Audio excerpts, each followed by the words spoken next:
Welcome to the channel. Make sure you do me a favor before we commence. Like the video. Very important to like the video. Subscribe to the channel when I subscribe, and make sure your notification bells are turned on. Let me repeat myself again. Make sure you like the video, subscribe when I subscribe, and make sure your notification bells are turned on. What am I discussing today?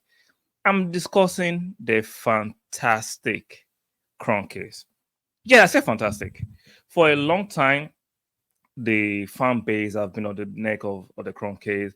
They have not been investing, especially a period when they didn't own the club 100%. So I understand the vitriol, I understand the anger of the fans towards them because the club was not progressing. We're lagging behind the likes of Chelsea, Tottenham, we're ahead of Arsenal, we're not winning trophies, we're struggling, couldn't bring quality players, couldn't attract quality players, we couldn't pay top class wages. And I understand why the fans were very angry to criticize the Kroenkes. And on the flip side, I understand that the Kroenkes will not overly invest in something they don't own 100%.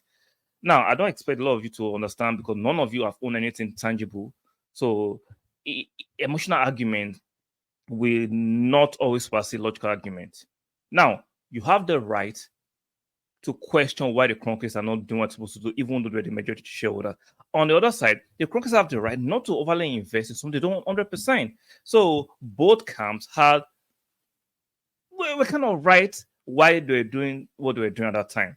But now, fast forward to 2019, they've owned the club, they've been investing, and every summer they're actually upping the ante. And shout out to them. What I don't understand is the fact that those who were very loud deriding the Kroenkes, who were hauling insults on them, are quiet. So they refuse to give tribute. They refuse to give accolades to the same Kroenkes they've been deriding for years. Oh, suddenly is Arteta signing. Sure, Arteta is the manager. He identified the signing. Who actually appointed Arteta? Who is bankrolling the signing? Who is paying the wages? I find it very funny that fans are quick.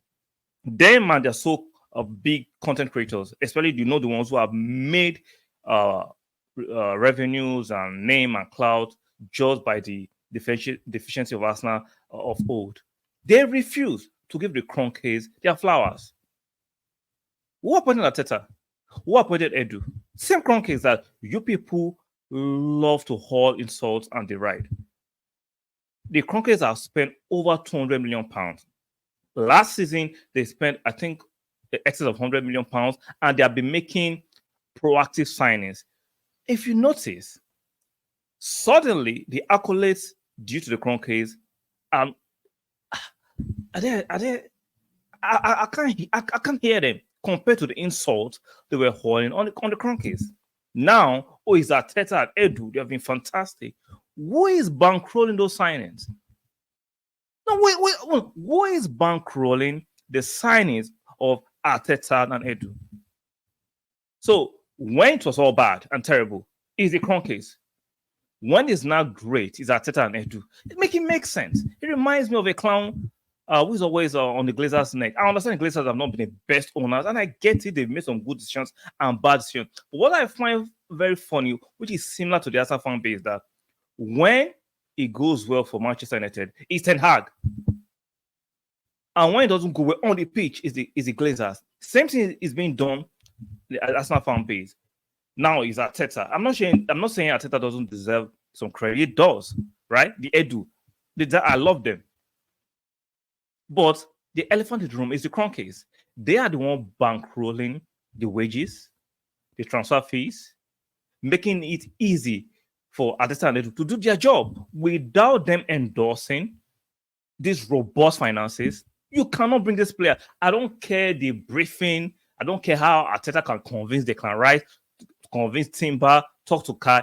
If it does not have the financial backing or the bankrolling of the Kroenkes, none of these deals will come to fruition. But yet, nobody from AFTV, Turkish, all these people who were so loud, they were very loud at crapping on the Kroenkes, are actually reluctant to acknowledge the Kroenkes have done a great job. Make it make sense. They were so loud and vicious. Oh, the Kroenkes need to be out. Let's sell them. They're not great. Now that the Kroenkes are doing what they're supposed to do, this silence is deafening. Make it make sense. Make it make sense. That's why I'm doing this video and I'm giving the Kroenkes their flowers. As much as I rate Arteta, they employed Arteta. As much as I rate Edu, they employed Edu.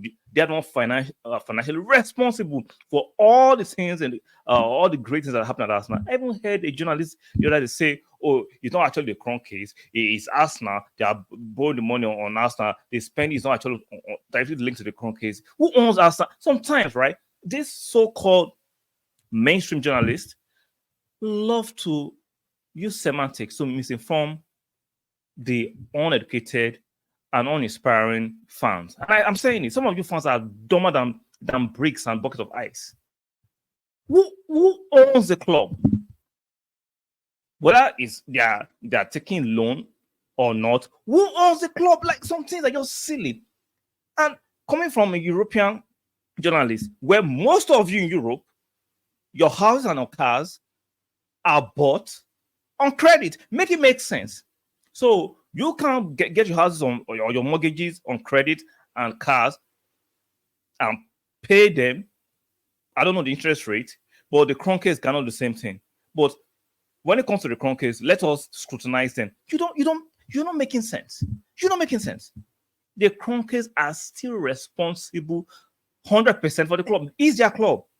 So those narratives are for the idiots among the fan base who you can twist or emotionally charge up with your semantics. Like, the Kroenkes own the club. Nothing goes without the Kroenkes endorsing it. So stop it. Give them their flowers and give them the kudos for the great job they are doing. And I call it fantastic Kroenkes. There is nothing we've seen since Arteta has been here that they've not supported Arteta. They supported when they wanted to cancel contract, they supported Arteta. When they had to pay off certain players, they supported Arteta. Now they are bringing in players we need to keep. They are supporting Arteta and Edu 100%. So let's stop it. Give them their flowers. Give them their kudos. Whether you like them or not, whether you don't like how they handled it in the past, it's fair. But let's look at the present and let's look at the merits of the present. They have done a fantastic job. That's why I'm going to give the Kroenkes their dues and their flowers. Shout out to the Kroenkes. I love what they are doing.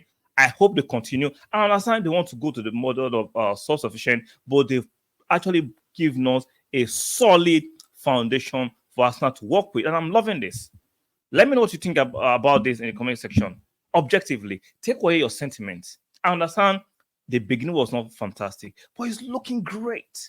Look at the team. Look at our young team. We've tied up all our young prospects. Our quality players are tied up in very, very good deals. And we brought in quality to add to it. So give the Kroenkes their due flowers and accolades. And stop getting emotionally charged up by these people who are just doing it for the likes and attraction and the money. Like, see, take away the emotions and be logical for once. You don't need to be attached to the Kroenkes to be logical. So let me know what you think about this topic and my commentary around the Kroenkes in the comment section. Make sure you like the video, very important. I know some of you would not like what I've said. Still try and like the video. Subscribe if you're not yet subscribed, and make sure your notification bell are turned on. Very, very important. And I'll see you guys on the next one. Ciao.